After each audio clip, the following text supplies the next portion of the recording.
Hello hi नमस्कार, आप सुन रहे हैं जागरण पॉडकास्ट का खबरनामा और मैं हूं आपकी होस्ट शताक्षी सिंह। आज तारीख है 10 अप्रैल की और दिन है बुधवार का। चलिए आपको बताते हैं आज दिन भर की तमाम बड़ी खबरें।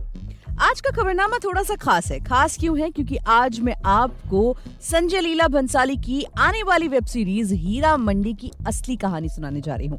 तो आज के एंटरटेनमेंट सेक्शन का इंतजार करिए, इस एपिसोड को अंत तक सुनिए। एंटरटेनमेंट सेक्शन में मैं आपको बताऊंगी कि आखिर ये हीरा मंडी है क्या और इसकी असली कहानी क्या है। फिलहाल वक्त है सुर्खियों का। मुसीबत में फंसे केजरीवाल को बड़ा झटका, मंत्री राजकुमार आनंद ने दिया इस्तीफा, पार्टी भी छोड़ी।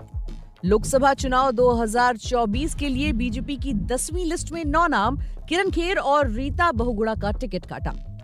पावर स्टार पवन सिंह की सीट को लेकर सस्पेंस खत्म, अब आरा नहीं काराकाट से लड़ेंगे लोकसभा का चुनाव। सुप्रीम कोर्ट ने ठुकराया रामदेव और बालकृष्ण का माफीनामा। प्रधानमंत्री नरेंद्र मोदी की लीडरशिप के कायल हुए अमेरिकी सांसद। नेपाल में फिर उठी हिंदू राष्ट्र की मांग, सैकड़ों प्रदर्शनकारी सड़कों पर उतरे। फोन पे ने ई सेवा और हैन पोखरा के साथ की साझेदारी, नेपाल में बेहतर होगी आपकी सेवा। एसआरएच ने वानिंदु हसरंगा के रिप्लेसमेंट का किया ऐलान, श्रीलंकाई स्पिनर विजयकांत को किया शामिल। अब खबरें विस्तार से जान लीजिए। दिल्ली सरकार के समाज कल्याण के मंत्री राजकुमार आनंद ने मंत्री पद और आम आदमी पार्टी की सदस्यता से इस्तीफा दे दिया है। इस्तीफा देने के बाद उन्होंने कहा कि मुझे कहीं से भी ऑफर नहीं मिला है, पार्टी की भ्रष्टाचार की नीति से सहमत नहीं हूं, इसलिए पद और पार्टी छोड़ी। कुछ दिनों पहले ही राजकुमार के घर ईडी की रेड भी पड़ी थी। वहीं लोकसभा चुनाव के लिए भाजपा ने बुधवार को 10वीं लिस्ट जारी की। उसमें उत्तर प्रदेश के 7, पश्चिम बंगाल से 1 और चंडीगढ़ लोकसभा सीट से प्रत्याशियों के नाम हैं। चंडीगढ़ की मौजूदा सांसद किरण खेर का टिकट काटकर पार्टी ने संजय टंडन को उम्मीदवार बनाया है। इसके अलावा उत्तर प्रदेश की बलिया सीट से पूर्व प्रधानमंत्री चंद्रशेखर के बेटे नीरज शेखर को मौका दिया गया है। 2019 में यहां से वीरेंद्र सिंह को उम्मीदवार बनाया गया था। इसके अलावा इलाहाबाद से रीता बहुगुणा जोशी का भी टिकट काट दिया गया है। यूपी के 6 और नामों में कौशाम्बी से विनोद सोनकर, मैनपुरी से जयवीर सिंह ठाकुर, फूलपुर से प्रवीण पटेल, इलाहाबाद से नीरज त्रिपाठी, मछली शहर से बीपी सरोज और गाजीपुर से पारस नाथ राय को टिकट दिया गया है। भाजपा ने अब तक 413 प्रत्याशियों के नाम घोषित किए हैं। इसके अलावा पश्चिम बंगाल की आसनसोल सीट से पूर्व केंद्रीय मंत्री एस आलूवालिया को टिकट दिया गया है। आसनसोल से पहले भोजपुरी सिंगर पवन सिंह को टिकट दिया गया था, लेकिन उन्होंने इस सीट से चुनाव लड़ने से इनकार कर दिया। आलूवालिया 2019 में दुर्गापुर से चुनाव जीते थे और 2014 में वो दार्जिलिंग सीट से भी सांसद रह चुके हैं। अब पवन सिंह का टिकट वहां से काट दिया गया था, इसलिए अगली खबर जो है वो पवन सिंह की ही मैं आपको बता देती हूँ। देखिए, अभिनेता पवन सिंह ने चुनाव लड़ने का ऐलान कर दिया है। पवन सिंह ने खुद एक्स पर इसकी जानकारी दी। पवन सिंह काराकाट लोकसभा सीट से चुनाव लड़ेंगे। पवन सिंह ने एक्स पर लिखा कि माता गुरुतुरा भूमेरु, अर्थात माता इस भूमि से कहीं अधिक भारी होती है और मैंने अपनी माँ से वादा किया था कि इस बार मैं चुनाव लड़ूंगा। मैंने निश्चय किया है कि मैं 2024 का लोकसभा चुनाव काराकाट बिहार से लड़ूंगा। जय माता दी। बीते दिनों पवन सिंह का एक वीडियो बहुत वायरल हुआ था, जिसमें वो कह रहे थे कि वो चुनाव तो लड़ेंगे, लेकिन कब, कहां और कैसे और किस पार्टी से लड़ना है, ये बाद की बातें हैं। बता दें कि काराकाट लोकसभा सीट इस समय जेडीयू के खाते में है।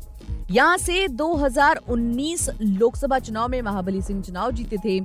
उन्हें 3,98,408 वोट मिले, जबकि रालोमो प्रमुख उपेंद्र कुशवाहा को 3,13,866 मत हासिल हुए। वहीं बीएसपी के राज नारायण तिवारी को 21,715 वोटों से ही संतोष करना पड़ा था। बढ़ते हैं अगली खबर की तरफ। सुप्रीम कोर्ट ने बुधवार को योग गुरु रामदेव और पतंजलि आयुर्वेद के प्रबंध निदेशक बालकृष्ण द्वारा दायर हलफनामे को स्वीकार करने से इनकार कर दिया, जिसमें उन्होंने भ्रामक विज्ञापन प्रकाशित करने पर बिना शर्त माफी मांगी थी। इसमें कहा गया था कि उन्होंने गलत कदम पर पकड़े जाने पर ऐसा किया था। अदालत ने इस मुद्दे पर निष्क्रियता के लिए राज्य लाइसेंसिंग प्राधिकरण को भी कड़ी फटकार लगाई है और कहा है कि वो इसे हल्के में नहीं लेगी। न्यायमूर्ति हिमा कोहली और न्यायमूर्ति एहसानुद्दीन अमानुल्लाह की पीठ ने असामान्य रूप से कड़ी फटकार लगाई। शीर्ष अदालत ने पाया कि जब उन्हें कारण बताओ नोटिस जारी किए गए और उन्हें अदालत के सामने पेश होने का निर्देश दिया गया, तो रामदेव और बालकृष्ण ने उस स्थिति से बाहर निकलने का प्रयास किया जहां व्यक्तिगत उपस्थिति जरूरी थी। अदालत ने कहा कि ये सबसे अस्वीकार्य है। पीठ ने अदालत कक्ष में आदेश सुनाते हुए कहा कि मामले के पूरे इतिहास और अवमाननाकर्ताओं के पिछले आचरण को ध्यान में रखते हुए हमने उनके द्वारा दायर नवीनतम हलफनामे को स्वीकार करने के बारे में अपनी आपत्ति व्यक्त की है। अदालत ने मामले की दोबारा सुनवाई 16 अप्रैल को तय हुई है। शीर्ष अदालत ने प्राधिकरण को फटकार लगाते हुए कहा कि हम ये जानकर चकित हैं कि फाइलों को आगे बढ़ाने के अलावा राज्य लाइसेंसिंग प्राधिकरण ने कुछ नहीं किया और 4-5 साल तक इस मुद्दे पर गहरी नींद में रही। बात करें विदेशी खबरों की तो अमेरिकी सांसद ब्रैड शेरमैन ने 2014 के बाद से देश में हुए विकास कार्यों और आर्थिक प्रगति के लिए प्रधानमंत्री नरेंद्र मोदी की सराहना की है। उन्होंने कहा कि प्रधानमंत्री मोदी भारत का चेहरा बन गए हैं। उन्होंने कहा कि पीएम मोदी के कार्यकाल के दौरान भारत और अमेरिका के द्विपक्षीय संबंधों में मजबूती देखी गई है। हालांकि उन्होंने कहा कि रूस के साथ भारत का रक्षा संबंध भारत अमेरिका संबंधों में एक चुनौती है। उन्होंने कहा कि हमने महत्वपूर्ण आर्थिक प्रगति देखी है। बेशक हर देश और नेता की अपनी चुनौतियां हैं। मैं किसी देश की सफलता का श्रेय सिर्फ एक को नहीं देता। मेरा मतलब है कि आपके पास 1.3 अरब से ज्यादा लोग हैं। वो सभी भारत को और अधिक सफल देश बनाने के लिए मिलकर काम कर रहे हैं। Sherman house foreign affairs committee में वरिष्ठ डेमोक्रेट हैं और पिछले 28 सालों से भारत अमेरिका संबंधों पर काम भी कर रहे हैं। वहीं नेपाल में एक बार फिर से हिंदू राष्ट्र की मांग तेज हो गई है। राजधानी काठमांडू की सड़कों पर सैकड़ों प्रदर्शनकारी इसके लिए नारे लगा रहे हैं। वो देश में फिर से राजशाही लागू करने की मांग कर रहे हैं। न्यूज एजेंसी एपी के मुताबिक बुधवार को सैकड़ों प्रदर्शनकारी सड़कों पर उतरे। वो प्रधानमंत्री ऑफिस और दूसरी सरकारी कार्यालयों तक पहुंचने की कोशिश कर रहे थे और इस दौरान उनकी पुलिस के साथ झड़प भी हुई। पुलिस ने प्रदर्शनकारियों को रोकने के लिए बांस, बल्लों, आंसू गैस और पानी की बौछारों का इस्तेमाल किया। ये प्रदर्शन नेपाल की राष्ट्रीय प्रजातंत्र पार्टी के नेतृत्व में हो रहा था। इस दौरान लोगों ने नारे लगाते हुए कहा कि हम अपने देश और राजा से अपनी जान से ज्यादा प्यार करते हैं। गणतंत्र को खत्म कर राजशाही को की देश में वापसी होनी चाहिए। इससे पहले प्रजातंत्र पार्टी ने फरवरी में 40 पॉइंट का एक मेमोरेंडम भी पीएम ऑफिस को भेजा था। इसमें भ्रष्टाचार पर लगाम लगाने की मांग की गई थी। दरअसल नेपाल में साल 2006 में राजशाही के खिलाफ विरोध तेज हो गया था। कई हफ्तों तक चले विरोध प्रदर्शन के बाद तत्कालीन राजा ज्ञानेंद्र को शासन छोड़कर सभी ताकत संसद को सौंपनी पड़ी थी। वही फिनटेक फर्म फोनपे ने बुधवार को कहा कि उसने हिमालयी देश के भुगतान प्रोसेसर फोनपे नेटवर्क यूपीआई के माध्यम से डिजिटल भुगतान को बढ़ावा देने के लिए नेपाल की डिजिटल वॉलेट सेवा ई सेवा और होटल एसोसिएशन ऑफ नेपाल पोखरा के साथ साझेदारी की है। ये साझेदारी फेवा न्यू ईयर फेस्टिवल का एक हिस्सा है जो नेपाल में 11 से 14 अप्रैल तक आयोजित किया जाएगा। महोत्सव में 3000 से ज्यादा व्यापारी भाग लेंगे और 1 लाख से ज्यादा आगंतुकों को आने की उम्मीद है। फोनपे ने एक बयान में कहा कि वो ग्राहकों के लिए डिजिटल भुगतान की सुविधा का प्रदर्शन करते हुए स्थानीय व्यापारियों के बीच डिजिटल भुगतान के बारे में जागरूकता बढ़ाने के उद्देश्य से ऑन ग्राउंड सक्रियण चलाएगी। डिजिटल भुगतान और अन्य इंटरैक्टिव गतिविधियों का उपयोग करने के तरीके दिखाने वाले कियोस्क के साथ फोनपे ई सेवा और HAN पोखरा के साथ यूपीआई भुगतान की आसानी का प्रदर्शन करेगा। खेल जगत की बात करें तो सनराइजर्स हैदराबाद ने श्रीलंकाई खिलाड़ी वानिंदु हसरंगा की जगह श्रीलंका के ही लेग स्पिनर विजयकांत व्यासकांत को टीम में शामिल किया है। हैदराबाद ने विजयकांत को अपने साथ बेस प्राइस 50 लाख रुपए में जोड़ा है। विजयकांत पिछले सीजन में राजस्थान रॉयल्स की टीम के साथ नेट बॉलर के तौर पर जुड़े थे। हसरंगा अपने बाएं पैर की एड़ी में लगातार दर्द के कारण आईपीएल 2024 से शनिवार को ऑफिशियल रूप से बाहर हो गए थे। वो टीम्स के साथ नहीं जुड़े थे। हसरंगा बेस प्राइस 1.5 करोड़ में ही हैदराबाद से जुड़े थे और विजयकांत श्रीलंका प्रीमियर लीग खेलने वाले सबसे कम उम्र के खिलाड़ी हैं। उन्होंने साल 2020 में श्रीलंका प्रीमियर लीग में जाफना स्टैलियंस की ओर से खेला था। उस समय उनकी उम्र 18 साल और 264 दिन थी केवल। बढ़ते हैं अगली खबर की तरफ। अब आ गया है हमारा एंटरटेनमेंट सेक्शन और एंटरटेनमेंट सेक्शन में जैसा कि मैंने आपको पहले भी कहा था कि मैं आपको हीरा मंडी की कहानी सुनाने वाली हूँ। फिल्म मेकर संजय लीला भंसाली जब भी कोई प्रोजेक्ट लेकर आते हैं तो वो कई कारणों से चर्चा में रहता है। इस बार web series Heera Mandi the diamond bazaar को लेकर सुर्खियों में है। राइटर मोइन बेग ने 14 साल पहले संजय लीला भंसाली को लाहौर के हीरा मंडी एरिया पर फिल्म बनाने का आइडिया दिया था। हालांकि उस वक्त उस पर फिल्म नहीं बना पाए थे क्योंकि वो बाकी दूसरी स्क्रिप्ट में बिजी थे। अब सालों बाद संजय लीला भंसाली हीरा मंडी पर वेब सीरीज लेकर आ रहे हैं। हीरा मंडी द डायमंड बाजार की काफी चर्चा है। हाल ही में इसकी रिलीज डेट की अनाउंसमेंट भी हो गई है। 1 मई 2024 को ये नेटफ्लिक्स पर स्ट्रीम हो जाएगी। लेकिन इसकी कहानी क्या है?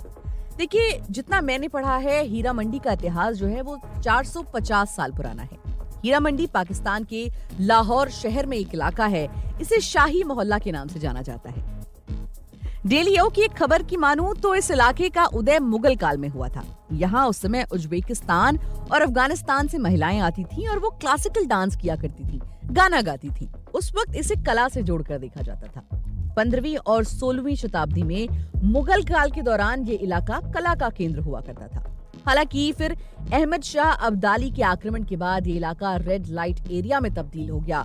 फिर ब्रिटिश राज में भी यहाँ वैश्याला बनाए गए और धीरे धीरे ये वैश्यावृत्ति का केंद्र बन गया। हीरा मंडी का शाब्दिक अर्थ हीरों का बाजार है। हालांकि हीरे के बाजार से इसका कोई लेना देना नहीं है। बीबीसी उर्दू में पढ़ी एक रिपोर्ट की माने तो 1799 में लाहौर पर महाराजा रणजीत सिंह का राज हुआ करता था। उसी दौरान हीरा मंडी का नाम महाराजा रणजीत सिंह के दीवान हीरा सिंह के नाम पर रखा गया था। उन्होंने यहाँ पर अनाज की मंडी बनाई थी। इसी के बाद से इसे हीरादी मंडी कहा जाने लगा और फिर इसका नाम हीरा मंडी पड़ गया। वहीं अकबर के शासन के दौर में हीरा मंडी को शाही मोहल्ला कहा जाता था। यहाँ पर कई कोठे मुगल शासन के दौर के भी हैं।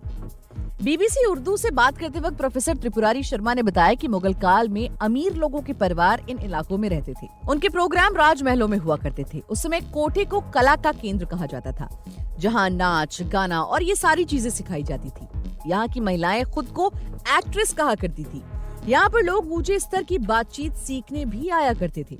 पाकिस्तानी राइटर फौजिया सईद ने अपनी किताब taboo the hidden culture of a red light area में हीरा मंडी का भी जिक्र किया है। राइटर के मुताबिक हम उनके बारे में केवल यही सोचते हैं कि वो सिर्फ सेक्स वर्कर थे। पहले मैंने भी ये सोचा था, लेकिन जब मैंने वहां जाकर देखा तो मैं चौंक गई थी, क्योंकि ये साहित्य का केंद्र था। हीरा मंडी ने जाने माने लेखकों, शायरों और कलाकारों को जन्म दिया है। तो ये था हीरा मंडी का किस्सा। अब रिलीज डेट की बात करें तो जैसे मैंने आपको पहले ही बताया था, ये 1 मई को स्ट्रीम होगी और इसमें बहुत सारे पॉपुलर चेहरे नजर आने वाले हैं। इसकी कास्ट में मनीषा कोइराला, सोनाक्षी सिन्हा, ऋचा चड्ढा, शर्मिन सहगल, संजिदा शेख और आदिति राव हैदरी जैसी बेहतरीन एक्ट्रेसेस हैं, जिनकी बेहतरीन फिल्में आपने देखी हैं और अपनी डांसिंग और एक्टिंग से अब ये जलवा बिखेरने वाली हैं। तो मैं तो बहुत एक्साइटेड हूँ इस वेब सीरीज के लिए। आई होप आप लोग भी होंगे। फिलहाल ये वेब सीरीज 1 तारीख को आएगी और हम सब तभी देख पाएंगे। ट्रेलर रिलीज हो चुका है। अगर आपने नहीं देखा है तो फटाफट से जाके सबसे पहले इसका ट्रेलर देख लीजिए। और इसी के साथ आज के एपिसोड में बस इतना ही। मिलेंगे आपसे अगले एपिसोड में देश और दुनिया की तमाम खबरों के साथ। तब तक के लिए हमें दीजिए इजाजत और सुनते रहिए जागरण पॉडकास्ट का खबरनामा।